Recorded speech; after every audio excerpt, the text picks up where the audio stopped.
Well, good evening, ladies and gentlemen, and welcome to the Latin America show. My name is Enrique Gelista, and it's a pleasure to be here tonight with all of you. And today we have prepared a fantastic show as every week. And tonight we're going to talk about Bolivia.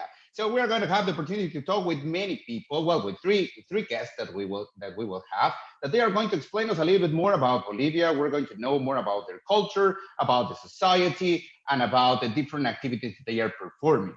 First of all, I would like to invite you to share this video with all your friends, with all the people that maybe you may know. Just put it, share on your Facebook, or put compartir. It depends if you have it in Spanish or in English, in order that more people they know what are we doing, all these Latin American people around the world. So also you can follow us in all our social networks. You can follow us on Instagram, Twitter, Facebook, and YouTube. If you subscribe to YouTube, please remember to put the bell there in order that you know every time that we are posting a new video. By the way, all the videos that we are doing and we have done, you can watch them. We have talked about different countries, about different traditions, different festivities. So, well, please don't miss it. So today, as I said, we're going to talk about Bolivia, and we have three amazing guests. We have Lindsey that she's going to tell us a little bit more about folklore. She's going to tell us about entrepreneurship, and also she's going to tell us about different places that you can find in Bolivia that you can visit. As I have said before, maybe in the previous shows, maybe you're going to put in your list of different places that you're going to visit once the lockdown is over. Maybe Bolivia is going to be one of them. Also, we're going to have an actor and a filmmaker, Victor, that he's going to tell us about his experience. And on the other side, we're going to have the Anglo-Bolivian Society, Edward Guzman. He's going to talk with us, and he's going to explain us exactly what are they doing here in the UK. So, well, before we start the show, I would like to say hello to my friends, mis amigos, Whitney Nuchereno. Hi, everyone. Good evening, good afternoon, wherever you are watching this. Yep, we're covering Bolivia. And later in my segment, we're going to talk about en la ciudad, like being in a city, how to navigate a city. And there's some fun culture, fun facts as well, but hopefully not the same ones that Enrique is giving you, and some slang. So stay tuned. Thank you very much, my dear Whitney. And today I changed just the order in order that as well you feel like quite different, Whitney and Roger. On the other side, in Clapham, we have our friend Roger Alarcon. How are you, my dear Roger? Well, good evening, everyone. It's been a pleasure to do this show. First of all, let me tell you something. Whitney, you look amazing with that cut. Second, after today, this day is been raining all day.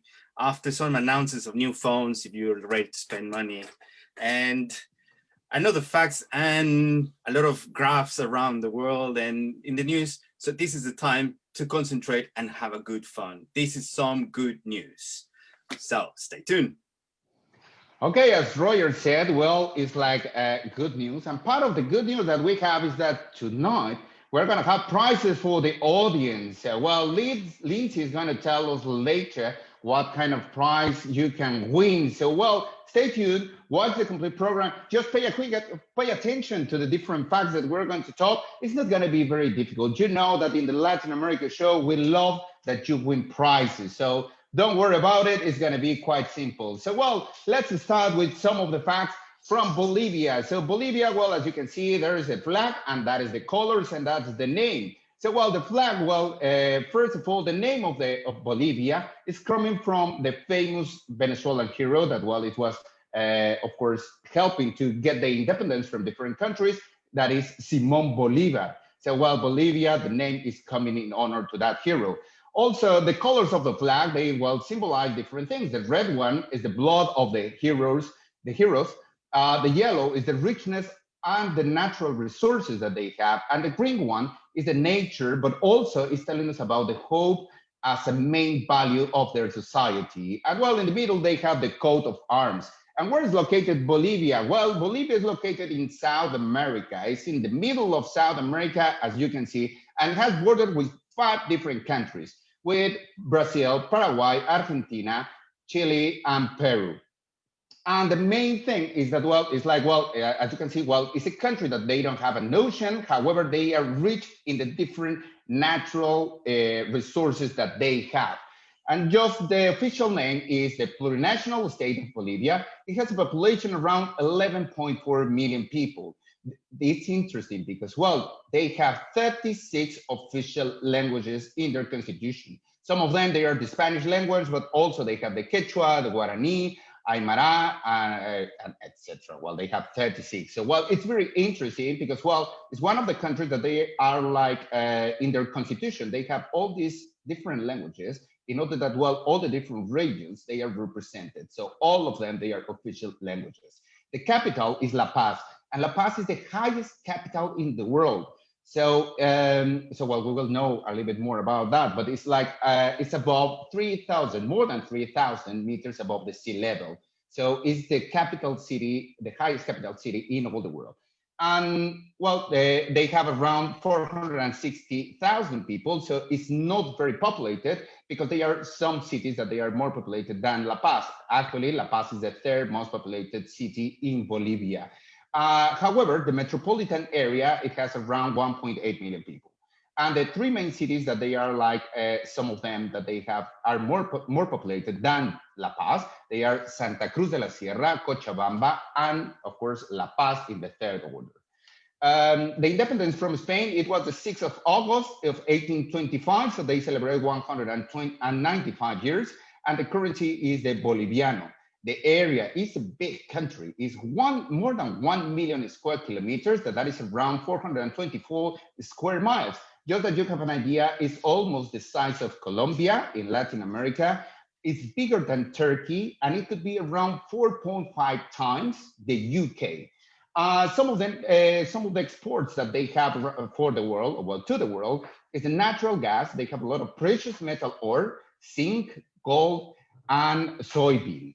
But to talk a little bit more about Bolivia and to know more about of course, the beautiful of this country and the diversity that they have, we have a fantastic guest as well. She's going to talk tonight about different factuals that we have. But we would like to start talking with her more about what she has done. And of course, well, I would like to say first, welcome to Lindsey Funes. How are you, Lindsey? Thank you, Enrique, and thank you for having me on the show. And warm welcome to Roger and Whitney. It's a pleasure to be here. Well, the pleasure is completely ours. And well, I would like to ask you first, okay, well, we would like to know who is Lindsey, because I know that, well, Lindsey, I know you because, well, we have worked together in different festivities and different shows, events, because of course you're a lover of the Latin American culture in general, but also you're an entrepreneur. So tell us a little bit more about you, Lindsey.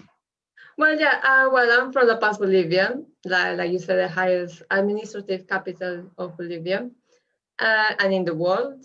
I came to England when I was very young, and I studied here, and I was the only Bolivian student in the school, the only Spanish-speaking student in the school. And I've always felt very proud to be the only one and to be unique and to come from Bolivia. And then I've decided to join a Bolivian group in London. And eventually I met my friend Angela, and we formed this dancing duo called Bolivia Heritage. And we've been dancing together since 2012 and sharing and promoting the Bolivian culture through dance at different events.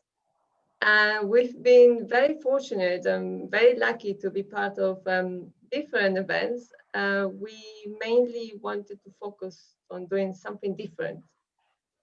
We wanted to stay within the Bolivian community and the Latin American community, but also do something different. We met Boris Johnson and Darcy Basil at the opening for Big Dance in London, and we featured in many newspapers in Spanish and in English, like the Times newspaper. That was a picture of the Times newspaper.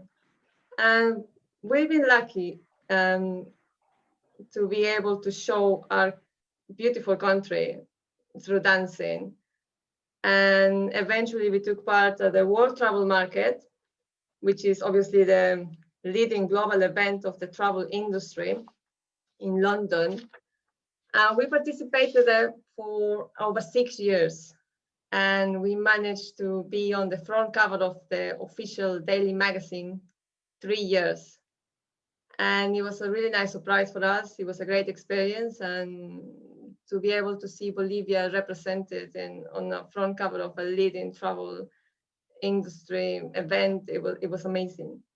So yeah, it's a great feeling. It always is. Also, you're a person that, well, you're very engaged in general with the community. Apologies because my dog is just decided to drink some water. So if you can Kevin. listen like a weird noise, it's because my dog always, I don't know why, at 8 o'clock, he really likes to drink water, and it's okay. So he just wants maybe his spotlight. But anyway, so well, Lindsey, but well, I know that you are a person that, well, you're very engaged with the Latin American community in general. And also you are not only participating in Bolivian events, because also you are a dancer for different cultures, and you have learned like different kind of dances across Latin America. Yes, that's right. I also dance Colombian music, but I've always been a lover of dancing. I mean, I've even danced samba from Brazil. I've danced belly dancing. I've done many things, street dance. But for me, dancing was a way of learning more, because when dancing, you go to different events, you meet different people, and you learn different ways of doing things as well. And because I like to network as well within the events, I always learn something new. So for me, it's always been a learning path to know and to see how even the Latin American community and Latin American businesses, Latin American events developed through the years, and how they managed to keep on going. Also, you have been not only a good promoter of course, like an ambassador of this culture. Also, I know that, well, you have been modeling. Well, no, well, that comes sometimes, not all the time, but yeah, sometimes. But yeah, you have done it. I mean, there's some. I see it this way. There's an opportunity for me to do something, and then I try, because there's nothing worse than not trying, I think, for me. So Yeah. once, of course, I collaborated with some photographers for the university projects, and they done some of these amazing pictures. That is their work. I'm just there, and they just do everything they can to make me prettier. but then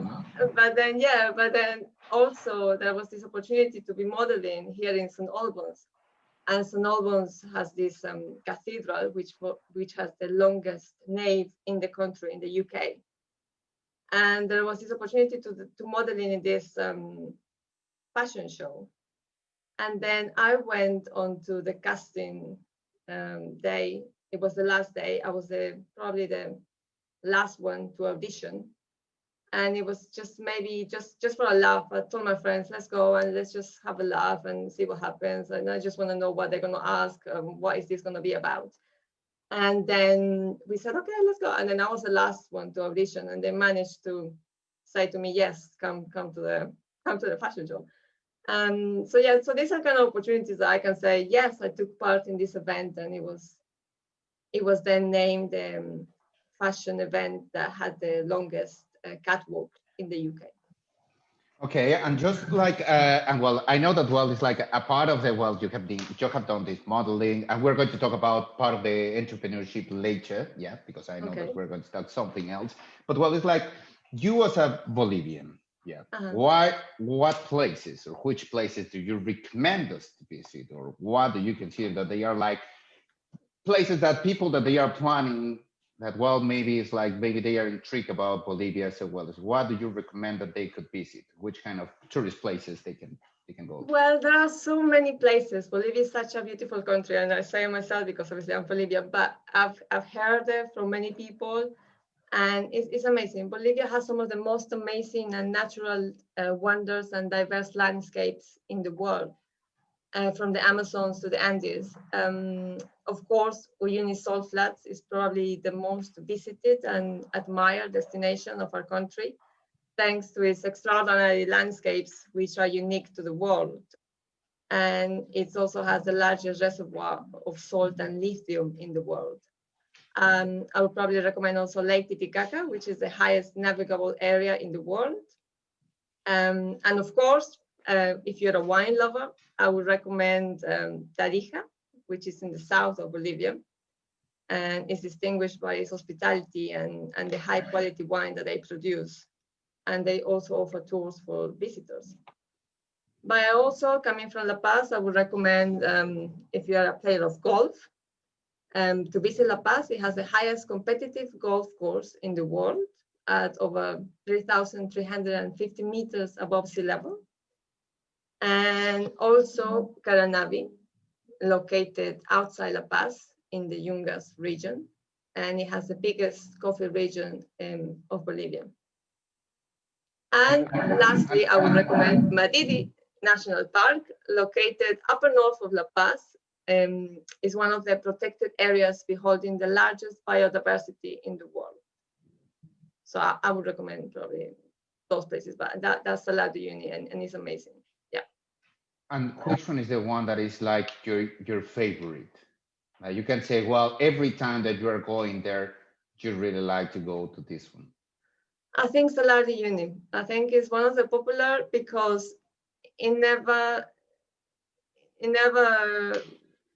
disappoints. It's just an amazing place. You have to like experience. You have to see with your own eyes. Pictures doesn't do any justice to what your eyes see. And whether you're a photographer, whether you're a videographer, whether you're just visiting the place, it's just one of the most amazing experiences that you can experience. Is there any particular season that you will maybe recommend? Yeah, if you visit the Salar de Uyuni, maybe the rainy season, because that's when you can see the reflection of the salt flats and everything becomes just white. to know which month is the rainy season in Bolivia. Between February and March, I'll say. Okay, so well, we have to plan it, and it's okay. And is it cold or no during that? No, it's actually because it's like it's spring there, or it's summer. Yes. Summer. Yes, but it's quite cold. With Salar de Uyuni can be quite cold. That's one of the places that's one of the dishes of Salar de Uyuni. Yeah, it's amazing. It's an amazing experience. You can camp. You can have. I mean, of course, many people go to the pictures because you can obviously do some amazing pictures. But I mean, talking about it, I don't do any justice. You have to go and see yourself. Well, actually, it looks like really, really, really nice. And just talking about the different places and that's very good. Yeah, that's amazing. That's a photograph that one of the Bolivian photographers took. Yes, and Andres McLean, the Bolivian traveler. And if Roger, you have to go there, Roger. Yeah, it's amazing. It's amazing because it's amazing. You know what, Lindsey, I can tell you Bolivia, for everyone who's looking as all the British, I think this is a very, very special place because, as you say, the pictures doesn't do any favor to that. But I was so happy to see it because now you have a program on Apple TV, which is The Long Way Up, and there's 2 motorcycles, and then it's a chapter last week from Bolivia, and you can see it. The lake, they call it the blood lake because it's red. They go through the salt places, and then you can see a little bit more Bolivia, which they can I just want to go there. Yeah, you must because it's an experience that you never forget. is obviously one of the best destinations that Bolivia can offer, apart from all of the other cities. But Salar de Uyuni is on top. Is on top of the list. And well, it's like if we were talking about the rainy season is a really good time to visit this part of Bolivia, etc. But I know that Bolivia also is very famous because of the carnivals. Yeah. Yes, And that's right. and I have had the amazing experience to see them here in the UK. Yeah. Of course, well, we cannot compare it, maybe. Yeah. But even all these people, they are doing a fantastic work here. But also all the dresses, the outfit, all the masks, and everything that they are using and wearing is just extraordinary. So I don't know if you can tell us. I think so. There is one carnival that is extremely famous. Yeah, Bolivia has many festivals and many carnivals, I would say. But one of the most recognized is El Carnaval de Oruro, which is amongst the first 19 masterpieces of the oral and intangible heritage of humanity, as proclaimed by the UNESCO in May 2001. Some of the popular dances are Morenada, Tobas, Tinku, Diablada, which we all seen it here, but Diablada is a dance between good and evil. And Diablada has 7 types of devils within the dance, and each represents the 7 deadly sins that we can see a devil there. And also it's led by the Archangel, showing the good wins against evil.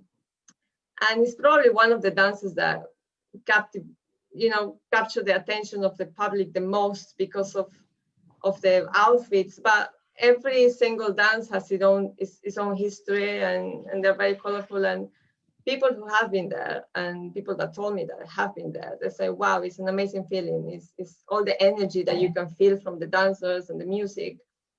And it lasts for over, they dance for over 6 hours non-stop. And the dancers, the musicians, because obviously they have the musicians and they play the music, the bands play the music and they go along with them. And it's almost like 6 hours and for over 5 kilometers that they dance and they go. But yeah, it's amazing. And actually, I just want to invite people that they are here in the UK that, well, it's like when they are performing these diabladas and also all these kind of celebration, I think it's a very good opportunity. And we have had the chance to have here Jones Caramillo, that of course, well, we know that he's doing Fusión de los Pueblos. And normally when they are performing the different cultures, because while this is a show, if we want to say what we are celebrating and we're putting the different traditions and the different dances for different countries, Diablada is one that sometimes they are there. And I think so it's a good opportunity that, well, for people in the UK, just to be aware that, well, once we have the opportunity to have these events, please just try to visit. You're going to fall in love about the dances, about the dresses, about everything. I think it's a very, very good opportunity to do it if you are not traveling to Bolivia. But I think so that, well, after you see these kind of carnivals and everything, you will really want to go there and to live this experience that Lindsey is telling us. And Lindsey, part of all the things that you are doing, because, well, we can see that you are like a multitasking person who is performing different kind of things. Another part that, well, you are very engaged with, as we were talking about the culture, you are in Cultural Bolivia, UK, right? Yeah, that's and right. Can you tell us what is this about?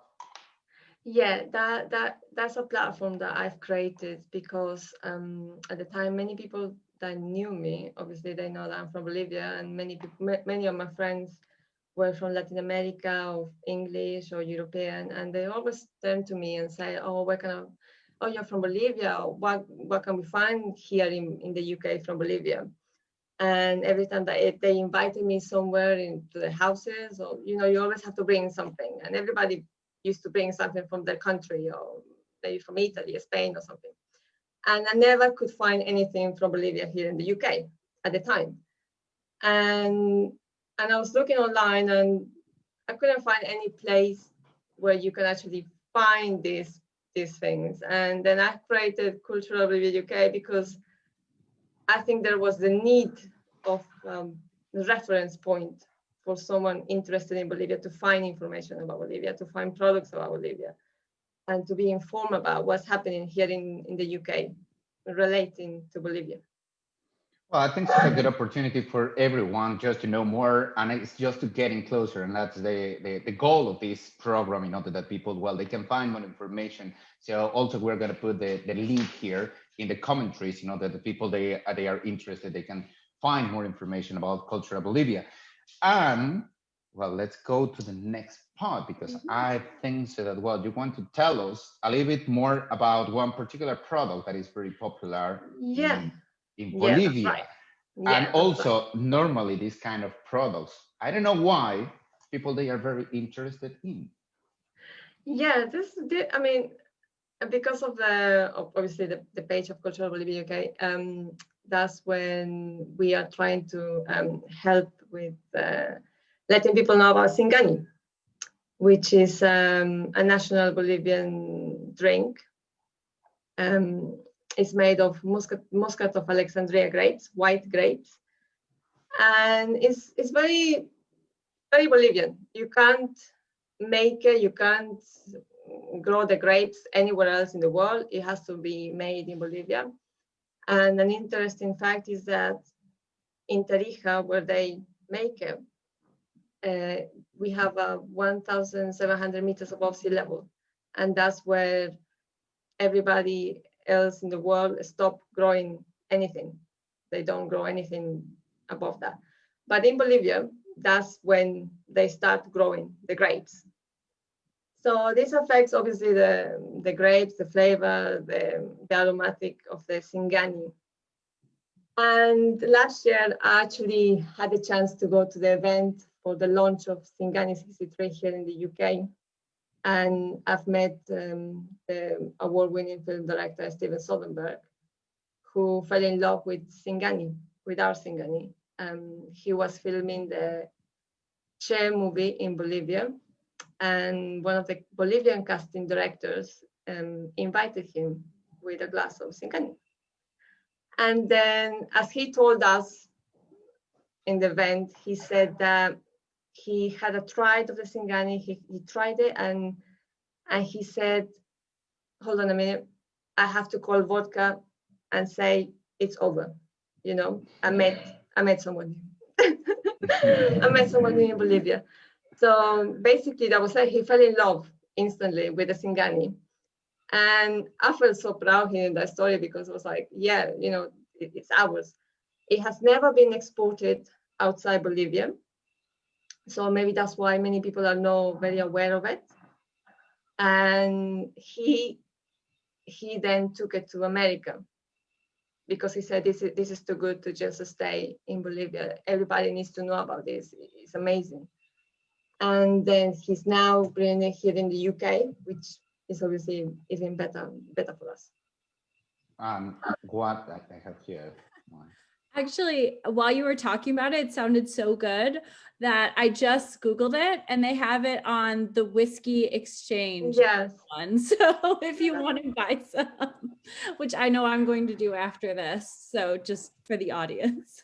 So just before continue, I think so, Roger, we have a video that, well, I skipped, by the way, because I was talking too much and I skipped that video. Sorry, Roger. Yes, I know. Yeah. But Roger, I think so we have a video about Singani, right? Yeah, you're on mute. Yeah. There are three ways we as people share our culture with the world: art, food, and drink. As tequila to Mexico, rum to Cuba, or cachaça to Brazil. Together, we all can demand Bolivia's national spirit, Singani, be recognized by the United States. On January 6, 2020, the United States and Bolivia began the legal process to recognize Singani as an exclusive spirit of Bolivia. But we're not there yet. We need your help to make this law. Sign the Singani recognition petition so the world can celebrate Bolivia. Be a part of this historic moment. Please visit RecognizeSingani.com to let your voice be heard. So, well, it sounds like really well. I cannot say that it sounds because I already have one. So yeah. So well, it's like I can tell the people that well, yes, as Lindsey she was saying, well, this product made of white grapes, it's like just fantastic. It's very traditional from Bolivia. Singani 63, you can find it like that. Let me just put it. I think so here, Singani 63. Yeah. You can find it. However, we're going to put the link here. And you have a surprise. Well, not a surprise because I already said something, but well, you have something for the audience. Yeah, because I felt like I can't be talking about Bolivia without actually, you know, I know that many people are going to be wanting to go, wanting to know more about it. So Singani 63 are gifting a bottle of Singani to the audience. So you can have a little taste of Bolivia. Okay, that's fantastic. Can I participate? No, Roger, you know that you cannot participate, Roger. Yeah, you have to be only friend of Lindsey in order that you can get yours. Yeah. Or you can buy it. Or you can buy it online. That is the best way that you can get it at your place. So don't worry. So well, you can buy it. It's Singani, and well, of course, we're gonna make a quick question at the end of the show. Well, not at the end, because I'm not going to tell you exactly at what time, but we're going to make just a simple question in order that the audience, they can win this fantastic bottle of Singani that, well, believe me, it's really good. I'm not going to drink it in front of you because, well, it sounds like a little bit like just a little bit rude for all the people, but, well, it's delicious. So try it. If not, well, we're going to put all the details here. I don't know if you with me already put the website in order that you can find it and you can buy it, Singani 63. Thank you very much, of course, to Singani 63 for providing us this prize. Thank you very much, Lindsey. Yes, of course, for bringing us this amazing drink. That well, of course, that well, people they can feel more engaged with Bolivia, and it's, as you said, they have had the opportunity now to see a little bit of the landscapes, and also they have the opportunity. They will have the opportunity to win a little bit of the taste of Bolivia. That believe me, is just fantastic. So. Lindsey, you don't have to go, so you can stay here with us, yeah. Because actually we have our next guest as well. Our next guest, and we have talking about culture, we have been talking about alcohol, we have talking about the carnivals, but going back to the part of culture, we have a guest that well, he is an actor and a filmmaker, and I think so, Roger, you have all the details.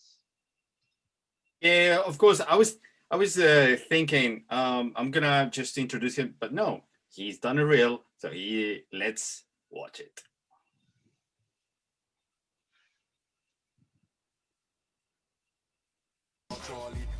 I'm smoking here. Hey, you want some? No smoking. No smoking. You're responsible for all of this. I'm the only one who can undo it. Family. It's me. I know.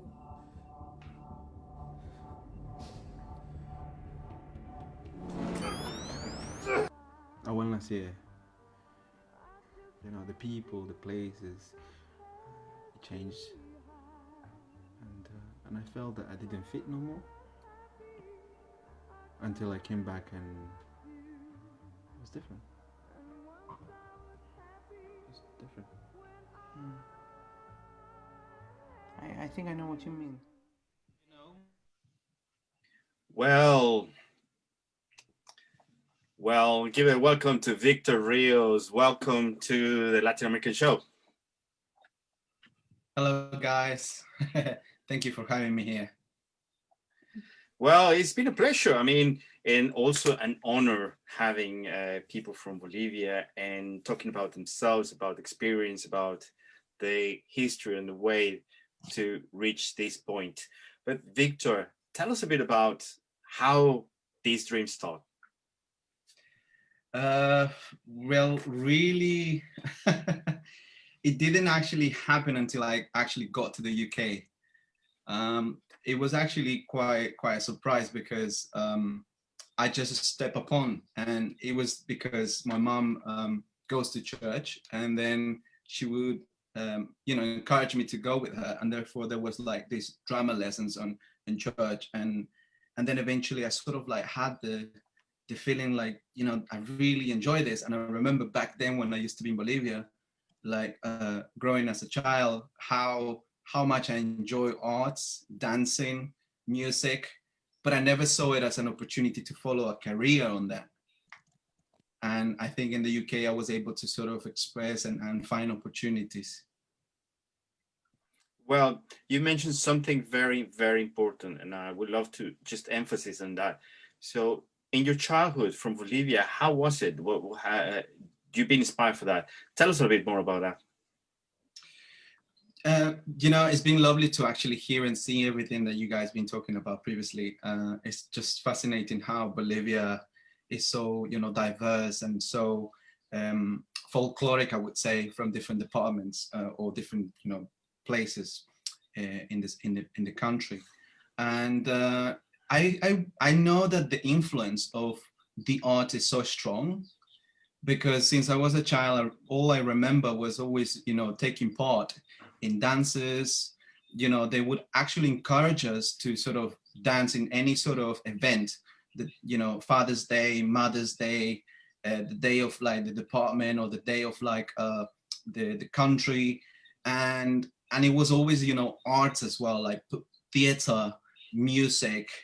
And so it was an excitement sort of always trying to get into this sort of activities, because they were such a great thing to do around. So every time I remember back my childhood is about the stuff that I learned through all of the arts that I was taught. And I think that's the beauty of growing up in Bolivia, because you are exposed to all of those things without even knowing, and then all of a sudden you start having a passion for it, and you become to be so proud about all of these things that you carry along all your life. And obviously that influence is really strong. And did you knew from young age you wanted to be an actor, an artist? How that happened? Not at all. It's funny because, to be honest, when I was in Bolivia, my idea was to join the army. And that was something I really wanted to do, because we did it's called, I don't know, in English, it's pre-military service, I guess. And then eventually, somehow I liked that. But then therefore, just by coming here at young age, my mom deciding I'm gonna stay. And then eventually I saw like, oh, what am I gonna do?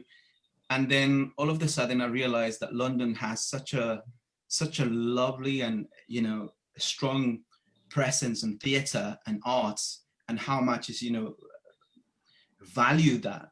And I never actually came across a different type of art, and I just fell in love. And then I started sort of studying. I went to the National Youth Theatre. I went to the National Youth Film Academy. Bit by bit, I think my hunger of art, theatre, culture, acting, film was growing and growing as I was literally developing my adolescence and my adulthood here in the UK. Wow. In obviously filming, you get into the filming industry, and was sort of on the reel. How long it took you to reach the level when you decide to be, okay, I want to do this, I want to be a filmmaker? It's funny how that happened, because after like learning all of the stuff of acting, theater, it was fascinating while I was learning. But then therefore I just came across, a massive wall, because first I came to the UK when I was about 15, and then 16, and then I didn't know the language. So that was a massive barrier for me. Then therefore, once I learned, I still had an accent, and I didn't look the type for the roles that they were looking for. So it was so difficult I'm talking about back 10 years ago. And I realized I needed to start making my own production. So I started putting plays, I started writing. We had a very successful run of plays, and that was good. but the theaters weren't filling enough people. So it was only 40 people or 30 people. So then I realized I need to find a better way to sort of pass these stories and transcend not just from the theater seats, but perhaps on film. So again, I tried to audition, and again, I couldn't find anything. So therefore, I realized, okay, I need to do the same thing I did with theater, but with film. So I invested like 4 years learning filmmaking, and which is funny enough because now I make a living out of that. I'm a filmmaker, which I work doing a lot of corporate work and facilitation with schools, universities, projects, and that's how I sort of like fell in love with also the film industry. And I was able to develop some short films. And as the time passed by, the past, I would say 2 years, the industry has changed. So there's been more opportunities. So which allowed me to go back into acting, because I sort of stopped acting because I started sort of developing my filmmaking career.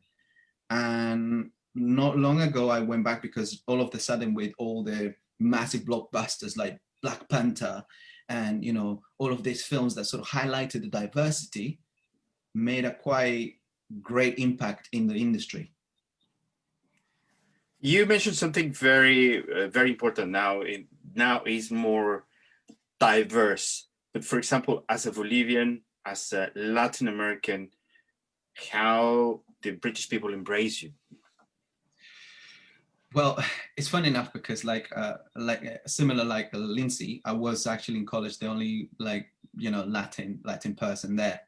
And, there is always the association of stereotypes. So they will always go with the typical, they would make jokes about like Colombian stuff or like Mexican or stuff like that. And it was quite, not necessarily just offensive by the fact of how they were referring, but it's just like, there was not knowledge in terms of a geographical aspect of how diverse we are in Latin America. So growing up, I would say from that side of my life as a Bolivian, it was quite hard because it was difficult to sort of like have, friends initially from the country, which I initially started sort of having friends like just Latinos and, Latin American people, which was amazing. But then therefore, I think as a Bolivian is being hard also to sort of trying to bring that out because not many people would know what I'm talking about. But initially I would say that, but then as I started sort of getting to know more organizations and other groups of Bolivians, I was able to sort of participate as well on them. And it's been amazing. I managed to dance in the first Carnaval del Pueblo, which is a festival that used to happen in London. And I danced caporales, I danced tinku, and I was able to revive those experiences that I had back in Bolivia when I was a child. And I think that brought a lot of confidence on me and remind me like I need to be so proud about who I am, where I come from, and you highlight those things in anything I do. Well, this is an amazing experience of life. I mean, for all the audience, you're talking about 15 years of your life. Am I right? Yeah, kind of. So I noticed that as well on the latest 5 years, where the British people are more embraced and more, they want to know more about Latin America. So, well, thank you very much, Victor, for sharing us your story. It's been amazing. Tell us where we can find you. So what you can find me, it's on Instagram. I'm mainly on Instagram or Facebook. You can find me as Victor Rios UK. And also I would just like to highlight that also I'm running different sort of platforms, and I'm running a platform called Film Locos. And we recently just done a Latin American monologues project, because I realized as a Bolivian, my responsibility as well is to bring all the nationalities to highlight them on the views of the UK in terms of films. So that's what we're doing. And eventually in the future also want to develop a couple more short films that has some sort of Bolivian center stories in the UK too. Well, that's amazing. And also, let me tell to the audience, the British audience, it was been a pleasure because I met you in Raindance. Raindance is one of the most recognized independent film festivals in the UK. And seeing Latin Americans there, I felt really proud. And well done for your career. And I hope to see you soon more about you.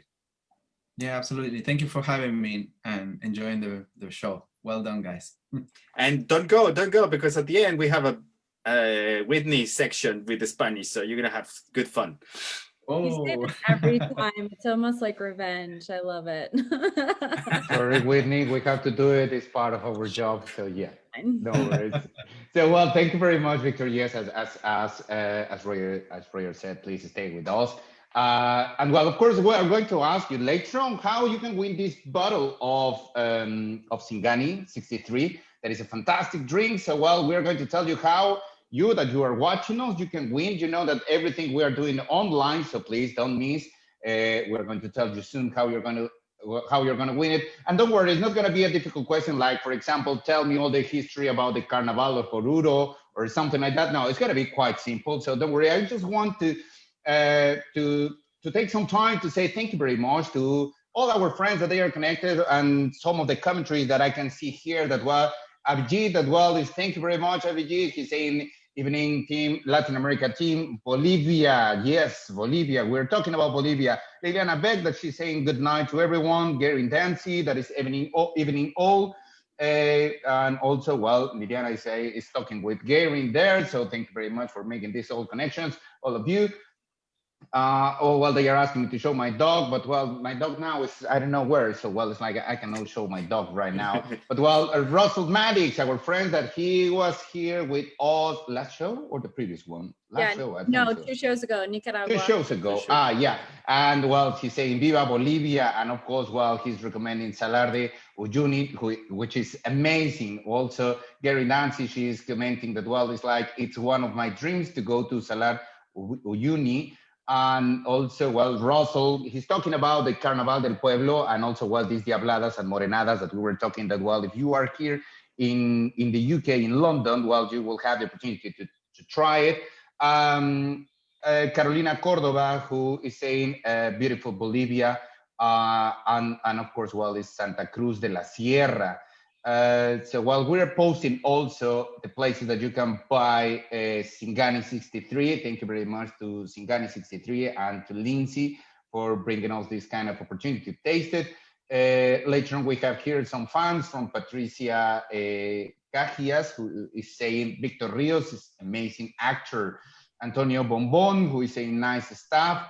Silvia Rios, great interview. Yvonne Velasquez can wait to try the Singani. Well, but you know, Yvonne, that you cannot participate because, well, if you know, Yvonne, she's supporting us with different shows, and she's supporting us. She's part of the collaborator of the Latin America show. So thank you very much, Yvonne, for bringing us some great guests to this show. So, and thank you, of course, to everyone who is doing this possible, this show. So, well, now it's like we have had the opportunity to talk, and I don't know why my laptop is not responding. Okay, yeah, it's responding. So, well, we have spoken a little bit about the culture. We have spoken about this fantastic actor and filmmaker that is Victor. And well, now we want to talk more about the community. And we would like to talk about one part that is the Anglo-Bolivian society.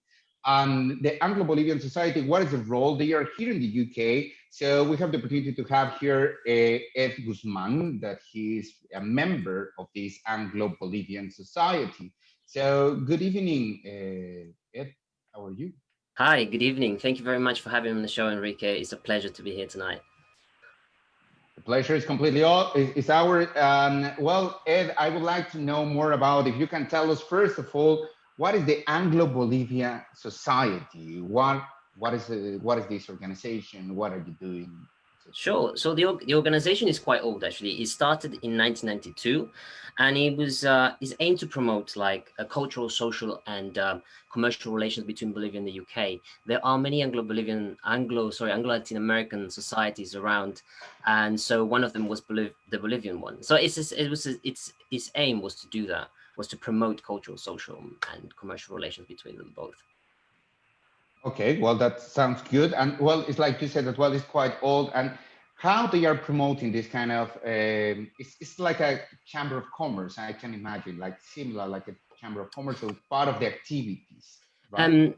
Sort of, because the Anglo-Bolivian Society is actually is an independent organization. So we are non-partisan, we are independent, and we run on voluntary effort. So essentially, we are not part of any, we are not attached to any embassy or chamber of commerce. So that's why we are a bit unique. But we do have relations, for example, with like former ambassadors to Bolivia in the UK.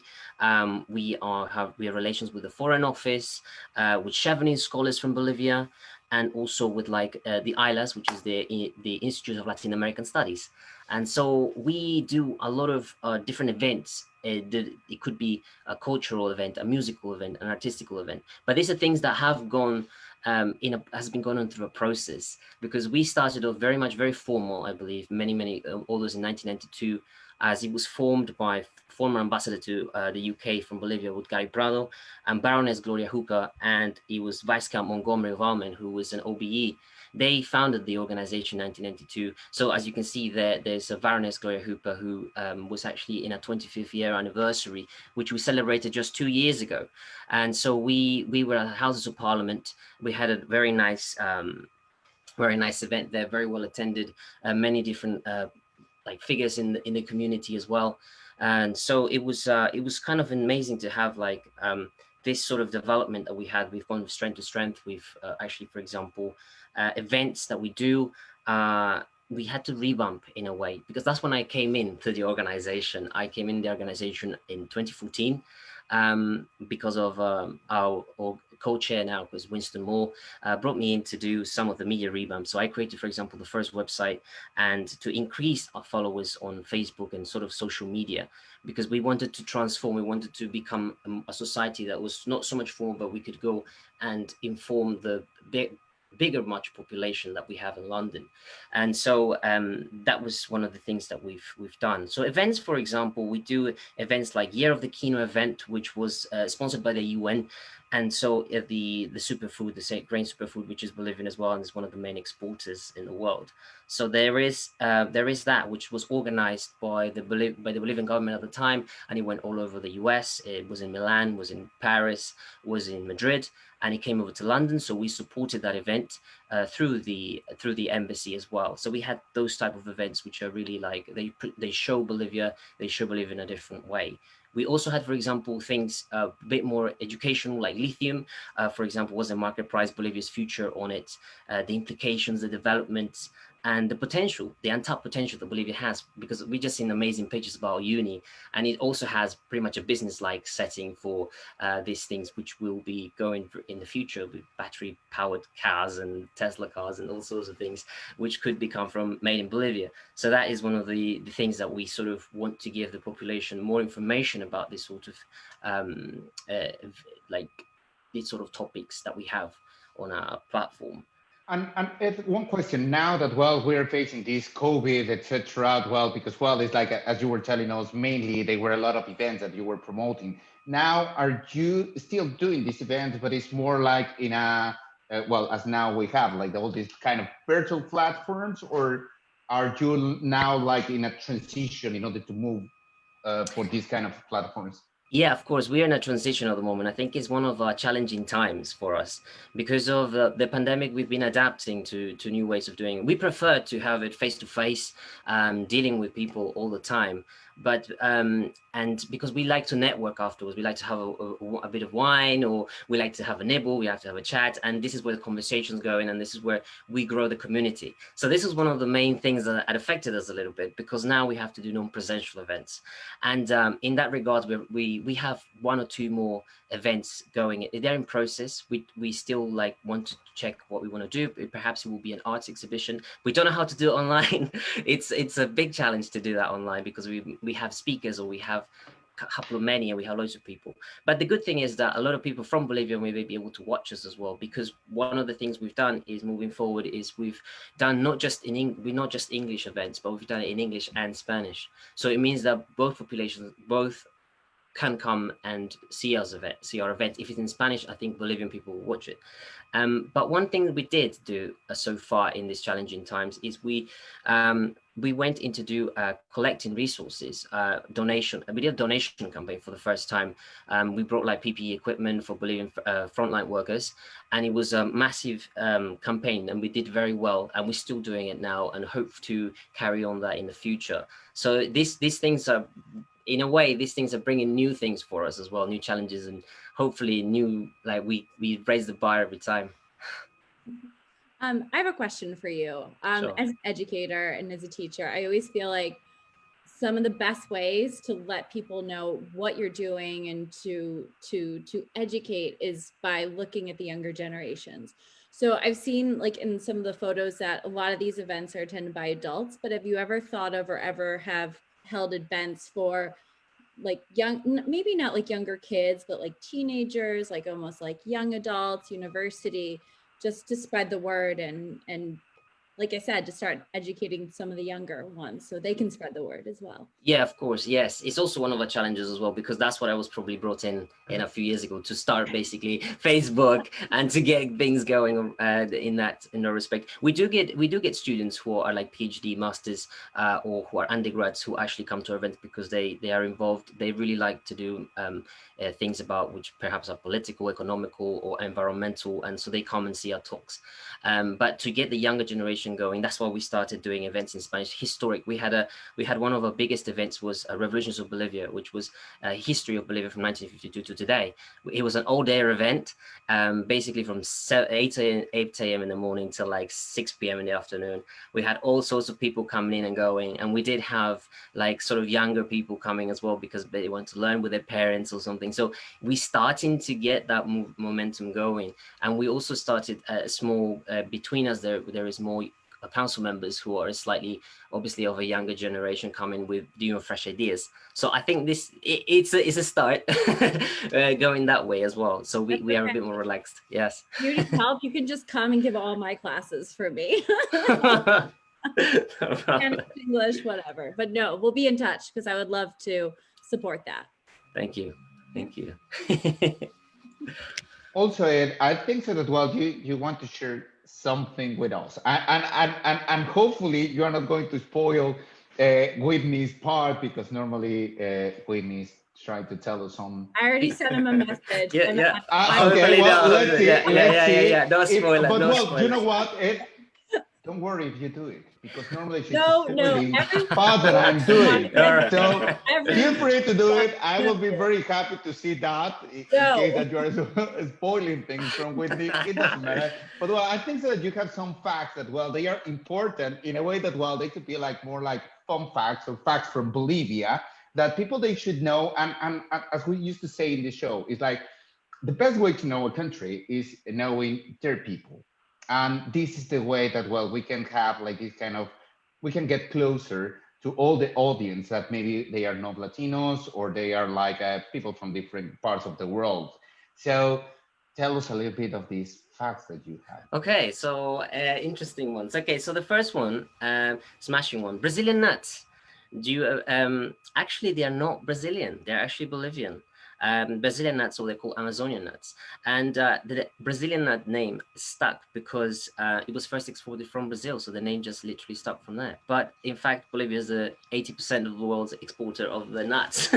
So any nuts that you have, or any Brazilian nuts, is actually from Bolivia. So sometimes it's a quite interesting fact. One of the other ones I had was that Star Wars, I don't know if anyone here would be watching Star Wars 8, and the final battle was filmed in a uni. So that was a cool one. And as well, I have another one, which is Simón Patiño was one of the richest men in the world, but before the time of his death. He was in 1947, and he had an actual plaque done by the London Stock Exchange, which is just, it was just in his name because he had a head office there. And it's actually run somewhere in the build. It's actually outside a plaque in the building saying, here lies, or head office of Simón Patiño. So it was really interesting. And still today, he's still around top 20 richest men worth like 80 billion or something at the time of his death. It's crazy. But he lived in London as well. So that was an interesting fact between Bolivia and, and the UK. There is a hill in Australia called Bolivia, believe it or not, is in New South Wales. It was because in about the 1800s there was a guy who was called Edward Hurry and went all the way to Bolivia, and he really liked the name. So when he went back to Australia in his own lands, he decided to call his little area Bolivia. And so he named his hill Bolivia, and then there was the first post office. One, obviously, as he grew, he had a first post office called Bolivia Post Office. There was first like school, Bolivia school. So now the only thing that remains though is the hill. So there's a Bolivian hill in Australia, which is kind of interesting, but an interesting fact to have.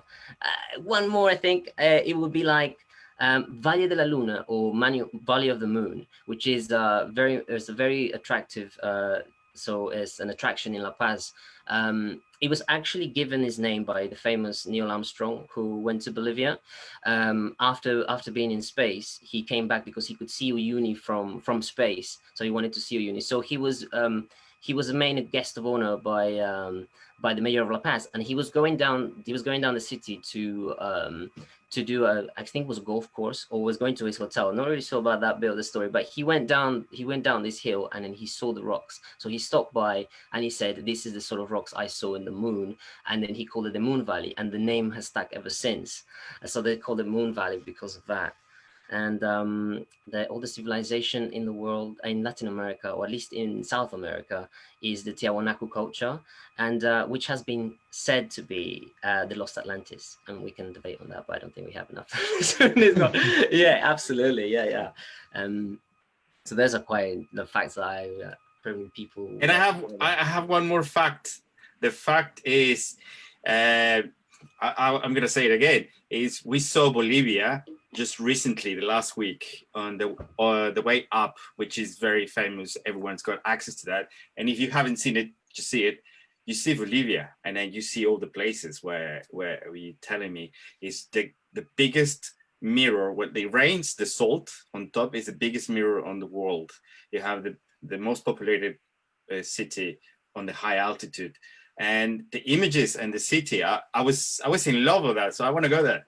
Yeah, it's an amazing place. Actually, I was there. I traveled maybe about a year or so ago to Bolivia, and then I went to uni for 3 days, and it doesn't do you justice. The whole place is amazing.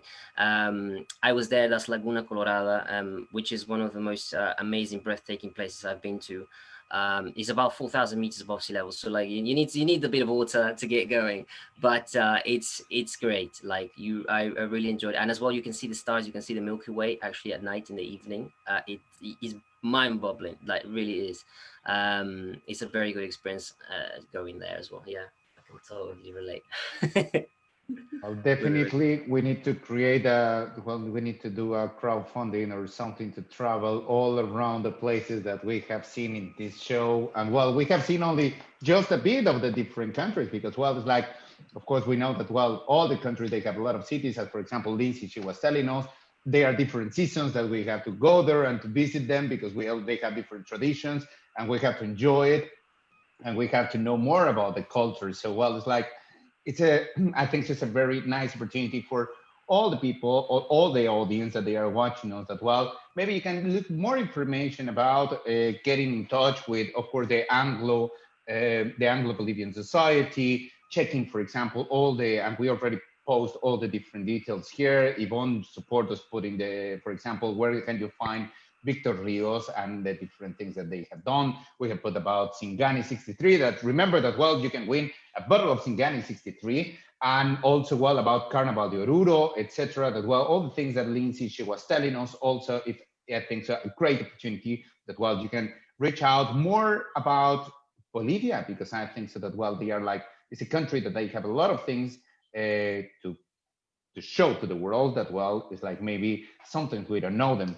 And well, I just want to say thank you very much to all the people that they have sharing with us the video and also, well, that they are like just giving us your commentaries. I just want to tell you two basic things. Well, first one is that, well, we're going to have, this bottle of Singani just before Whitney. So we're going to make the questions so people, they can start answering in our commentary section. So I'm going to ask to our friend Abhijit, because I think so we're going to have some answers. So Abhijit, you're going to tell me which number is going to be the winner. So, well, let's see how many people they are going to answer us, and that one is going to be the winner. Um, so, but don't put it now, Abhijit, don't put it now, put it later. Meanwhile, Whitney, she will be in the section, that well, people, they know. And well, the other thing is that, well, we would like to invite you to participate to the Catherine and Katrina costume that we will have between the 27th of October till the 2nd of November. It's a Mexican tradition. Well, it's a Catholic Aztec tradition. It's a mixture, but well, we're going to have a show about the Day of the Dead, the 27th of October. However, we are asking you to put, thank you very much, Roger. So we're asking you to post your picture there in the discussion area. You can post, you can go there, Roger, to put the discussion in order that people, they know. Where can they post? Roger, I said, if you can just put there, Roger, the discussion where you were. Yeah. Okay, thank you. So you can click there in the discussion area where is the event. We create an event, so you can find very easy this event in the Latin America show. You just enter to our page, Facebook page, and later on you can go to the discussion section that is there, Roger, down. And there you can post your picture. We put some samples, and also we put the complete story about what is the Katrina and what is the Katrina. Believe me that, well, we are trying to get fantastic prizes. I don't want to tell you, I have one that I know that is just amazing. And of course, it's thank you very much for all the people that they are sponsoring us in order to get these prizes. So, well, it's like, remember, between the 27th till the 2nd of November, you are going to celebrate maybe your family with your son, well, with your siblings or with your daughter, your son, all your kids. You can just paint them as a Catherine or La Katrina, put the picture, find the best spot, place that you find that, well, maybe it could be in London or a different kind of costume, etc. Just do it. Participate with us, and of course you will win this fantastic opportunity to be the winner of some prizes that we have prepared for you. The prizes, they are going to be the 3rd of November, so well, you have between the 27th till the 2nd of November to post your pictures over there. So, well, yeah, we have there's like Catherine or Katrina. So, well, you can find all the details there in the invite. And well, let's go to the question.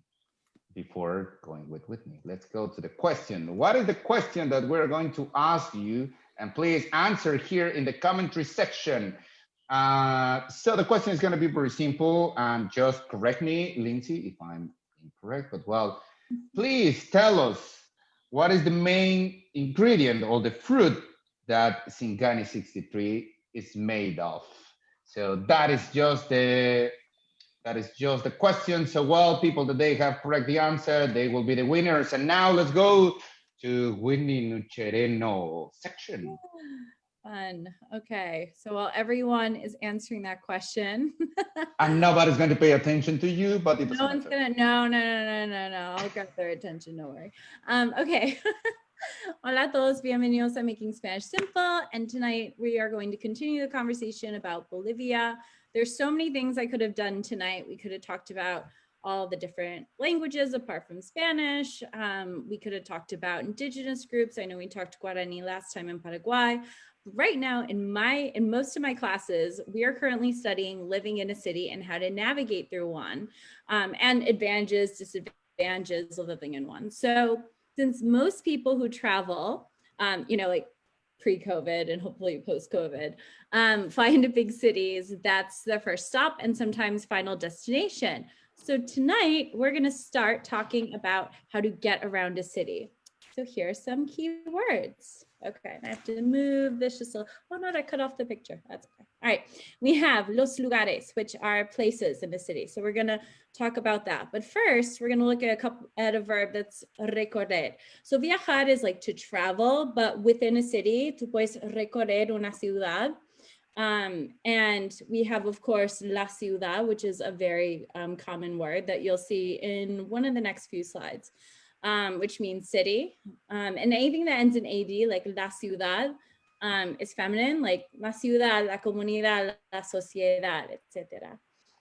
We have a few like great places to go. Not necessarily maybe when you're traveling, you might not want to go to el cine, but because we're talking talking a little bit about acting and whatnot, I thought I'd throw it in. El teatro is obviously a great way to like get to know a culture and explore theater. And then discoteca, when you know, if you're young and you want to go to those, I mean, pre-COVID, of course. And then if you're a shopper, one of the main places is El Centro Comercial. But what I prefer doing is going somewhere like una tienda, a store. El almacén is like a department store. Un mercado, which is a market, or mercado al aire libre, which is an open air market. So here are just a few places, some of which I've shown you. Oh, by the way, and all the pictures come from different places around Bolivia, especially La Paz, seeing that we're talking about big cities. And then lots of words today. El estadio. So if you're a sports fan, el estadio, the stadium, is a place to be. If you're into arts or history or science, you could go to un museo, many of those. Of course, you have edificios, viejos, nuevos. Uno de los edificios un poco más nuevos son los rascacielos, which are skyscrapers. And the word cielo is part of that for sky. So let's cut off some of my images, but it's okay. And then we have La Plaza. So we've talked about La Plaza. It's a square. And here's one of them below, and a lot of images of one in La Paz. And normally La Plaza is very important because it's not just a word, but it's like a way of being.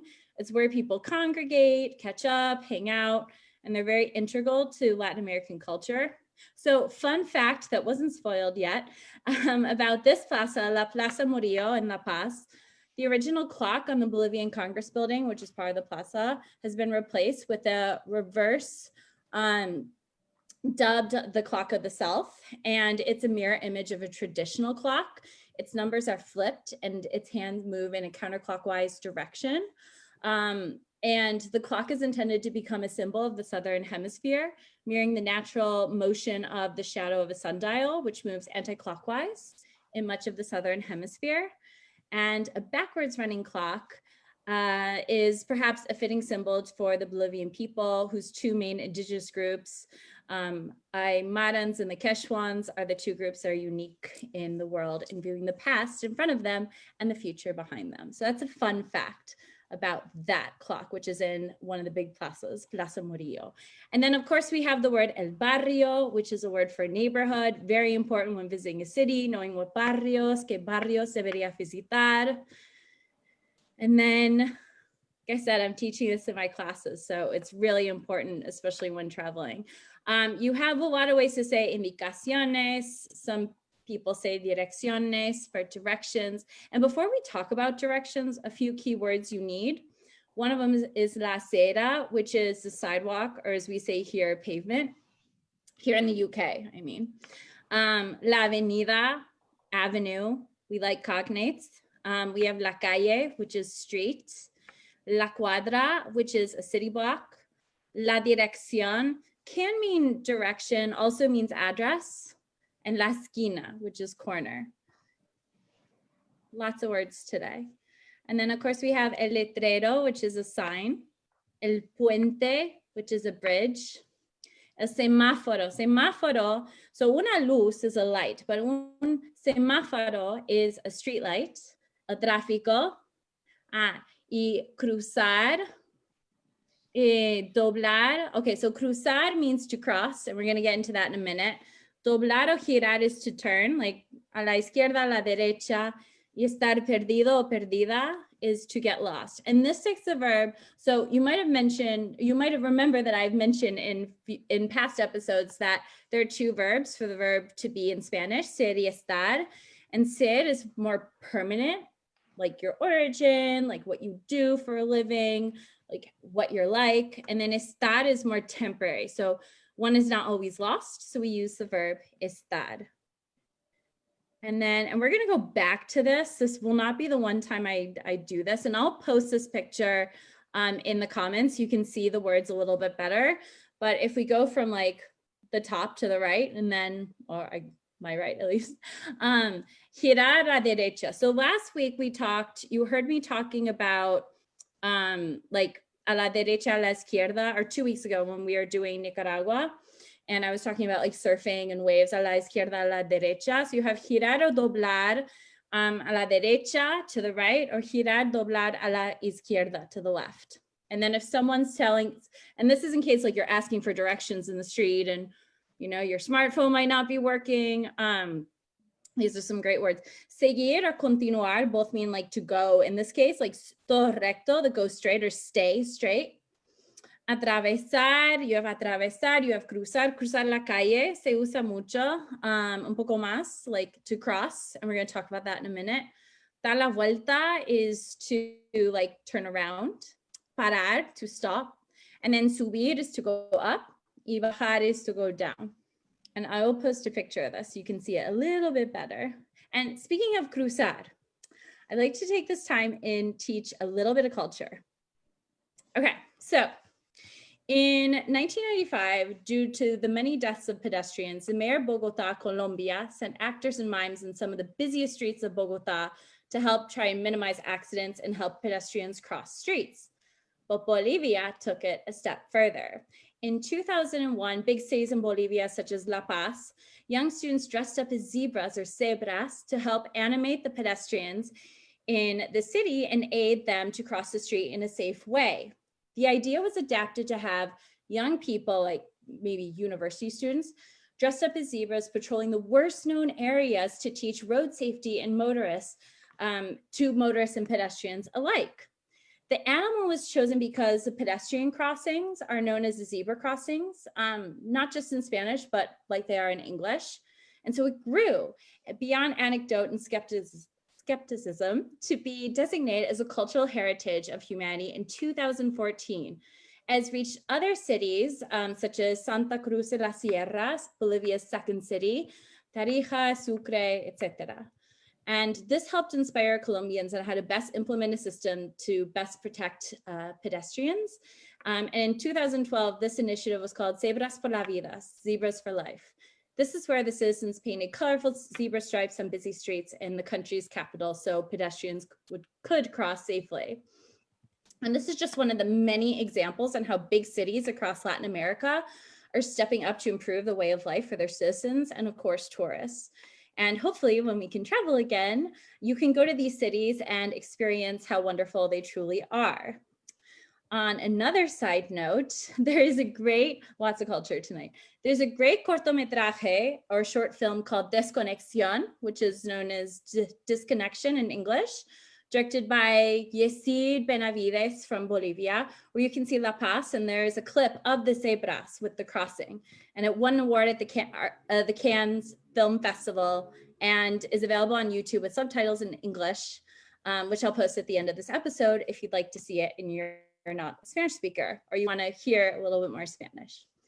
Okay, last bit. On a lighter note, here's some slang from hopefully your favorite part, heard on the street. Okay. So, que pintudo? Pintudo means like cool. So, que pintudo, whenever you say que, normally it can mean what, but in this case it can mean like, oh, how cool. Capo or capa, this adjective describes a person such as awesome or the best. Es el mejor, es capo. Esta yesca is to not have any money, no tener mucho dinero, and as this is a, hopefully, a temporary situation, we use estar. Chela, just like last week when we talked to Mexico, it's una chela is a beer. So keep calm, y saquen una chela. Okay, couple more. Tener mucho ñeque, that means to be brave or take risks, like ser valiente, toma riesgos. And then we have, let's see, la trancadera. I thought of this because of the theme for tonight, city. Y es una manera de decir como tráfico, like traffic. So, por ejemplo, if you're like in a cab and the cab driver says, hay mucha trancadera, esto significa there's a lot of traffic, hay mucho tráfico. And then two more, trucho or trucha. This is not a word you want to hear, and it means something that is fake. So especially if you bought something like on the street that you thought was a little bit more authentic, it might be something that's trucho. And then la yapa. So we learned about this way back when, like 2 or 3 months ago, when we talked about Peru, where this word also exists. So la yapa is a good thing. It's when you get something like a little bit extra. So for example, like a drink, if someone makes a cocktail in a bar and there's a little left in the mixer, which is given to you, that is la yapa. So that's it for tonight. I'm going to post all the information on the vocab and the cebras, both in Spanish and English, on my website, makingspanishsimple.com. And I will post that cortometraje and that picture of indicaciones in the chat when the show concludes. So another thing to look forward to. And that's it. I just raced through that so you have an idea of how my classes are with students. All of that vocab, some of which was review, and we're going to get back into it again and again because obviously retention is really important for learning a language and lots of review. So we will get back into it again, but just a little taster for the next time you go and you visit a city in Latin America. Well, now it's excellent. We need to hear now a bit from Lindsey and Victor and Ed. We want to see some words. Oh my gosh, me gustan torturarme, en serio. Yeah, we need to give something to the teacher. Yeah. No, I know you can give me that drink, right? No, but you know what? It's interesting because, well, you were talking about trucho and trucha, and you know what? It's interesting because, well, for example, I don't know, it's like in Mexico, yes, someone who is trucho or trucha is just very clever, very smart, that he catch everything immediately. Yeah. So it's like, it's interesting how the meaning it could be completely different. That well, it's not neither similar or yeah, it's completely different. Yeah. At least that one has an innocent meaning in Mexico. I swear, every episode, it's like, you can't say that here, you can't say that there. And it's like, that's what happens a lot of times. You think you're being really like nice and saying what the locals say, and it might be what they say, but it might be something different from the country, you know, you learned it for, rather than the country you're in. Yeah. Yeah, well, thank you very much, Whitney. That was very interesting. And well, I just have one question to Santiago Duque that, well, it's like, I don't know if you're based here in the UK and also Carolina Cordova. I don't know if you are in the UK in order that we can send you, well, I don't know. Now I have a conflict that, well, I don't know where you based, guys, in order that, well, we can send, if you are here in the UK, well, we know that, well, we can send you the bottle of Singani 63. But well, if you can tell us, I just sent a message to Santiago and I also can hold Carolina. on to it for you if you'd like as well. No, Whitney, no, Whitney. No. If it goes to you, actually, it needs to be a party. I have the names of, well, all of them, they were like, yes, of course, we are not asking that you become an expert. But well, I think so all of you said like a correct answer. And I know that, well, maybe Lindsey, I can see that, well, she's saying, no, it has to be the correct answer. But we're very nice here in the Latin America show. So it's more like, well, we know that, well, it's not, of course, it's a little bit sophisticated, yeah. But well, it's like, I just want that, well, if Carolina, she's selling la yapa in Colombia, es con la ñapa. Okay. Then, yeah. But I don't know. Well, I just want to know if you can just answer me. If not, I will send you a message to Santiago, Carolina, or Adriana, or Lily, or I have another one here. I think so. That, well, it's like if you are based in the UK, so well, we will take the first one. That, well, the order of the answers is correct. So, well, the first winner could be in this case Santiago. If he's not based here in the UK, should be Carolina, Adriana, or Lily. But if you can just tell me if you're based here, it could be perfect. I know that you are watching us, but well, just put me there. Where are you based? And if you're based in the UK, just to put, and to, of course, to ask you all the details to send you this Singani 63. So, well, we're almost at the end of the show. So, well, it's like, I would like to say thank you very much for our guest. It has been a fantastic experience in learning more about Bolivia and learning about you, about your culture, about what are you doing here in the UK. So thank you very much, Ed. It has been a pleasure being with you. Thank you. Thank you very much, Enrique. Yeah, it's been a pleasure being on the show. Very much so. Thank you. And one more thing, Enrique. Yeah. One more for Ed. Tell us where they can contact you, Ed, on the Anglo-Bolivian Society. Sure, they can contact us via our Facebook page, which is the Anglo-Bolivian Society. We have a Facebook group as well, still called Anglo-Bolivian Society. Our webpage, which is the Anglo-Bolivian Society.org.uk. and then they can get more information about us. And probably they'll be hearing from me because I'm the one doing most of the social media. So I'll be happy to help anybody who's wanted to learn more about us. No, it's perfect. And of course, well, we will invite you to have some, but you have to make a research for more quick facts about Bolivia for next time. And maybe we can talk about a specific city and a specific slang just to compare the slang that we have here. And maybe they are more slang that is for particular, because, well, as we were talking, that Bolivia, they have 36 official languages. Maybe we can learn a lot about them. And I know that, well, it's like, I just want to send greetings to one of my friends who is here, a good bachata singer, that is Licky Jordan. That was like, I know him, he's from Cochabamba, as much as I remember. So, well, thank you very much, Licky. But, well, thank you very much, Ed. It has been a pleasure having you here. Victor, it has been a pleasure also having you here. Yeah, no, thank you so much for having me. I think it's been fantastic to learn all of this stuff that I didn't know that Ed brought, and, you know, hear about all these lovely things. It just makes me miss Bolivia a lot, to be honest. But thank you so much for the invitation. It was a pleasure. And of course, let us know when you have something new that, well, maybe we need to share with the audience when you are producing something, or if you are acting in something in particular, let us know. We are going to talk in a couple of shows about raindance also, that, well, we know that you have been there. But if you are producing something new, please let us know. We know that, well, we can share it with the audience. Thank you very much, Victor. And Lindsey, thank you very much for giving us that kind of fantastic background about Bolivia and, of course, the different places that we can visit there and these kind of traditional dances. Thank you very much. And, of course, well, for bringing us this bottle of Singani that, well, they already told me that, well, Santiago Duque is here. So congratulations to Santiago. You are the winner for the Singani 63. If you can send me... We can do the rule of 6 except Enrique, so we go to Santiago's house. Yeah. Exactly. Yeah. Well, thank you. Because you know what? I don't mind. You have I have mine here. Okay. Yeah. Yeah, so you have it. So anyway, party on Santiago's house. Thank you very much. But, well, thank you very much, Lindsey, for this prize, and also, well, thank you, Singani 63, and you for being here. No, thank you very much for having me. Thank you, Roger, Whitney, Victor, Ed, and of course, Enrique. Thank you for having me. It's been a pleasure.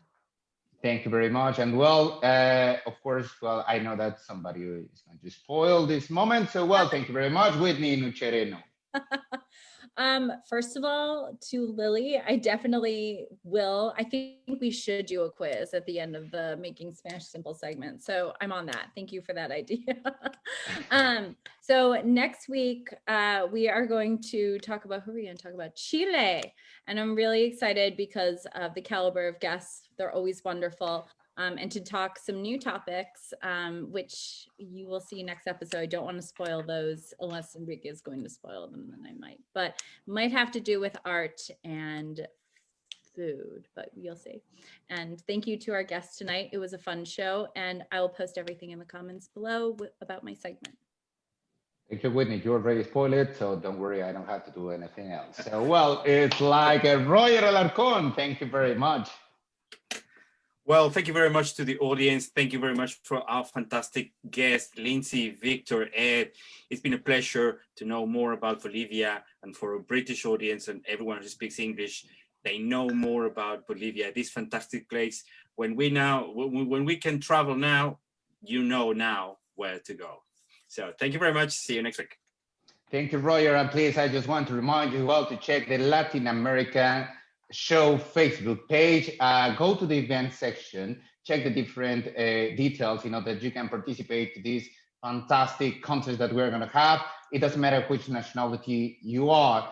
And of course, well, one of the things that we're trying just to figure out is like, well, people that they are watching us out of the UK, how can we deliver the prices that we may have? So, well, it's like, well, believe me that we're going to figure out that one, and we're going to let you know as soon as possible. However, it doesn't matter which nationality you are, you can go there to the Latin America Facebook page, and please go to the event section and participate with us. Prepare in advance your outfit, prepare your face painting. You can try it. You can check all the different information there. And remember, it's Catherine and Katrina. So, well, as Whitney said, we're going to talk about Chile next week. Thank you very much for being here. My name is Enrique Gelista. Remember that the Latin America show is every Tuesday at 8 o'clock London time. So see you next Tuesday. And well, thank you very much.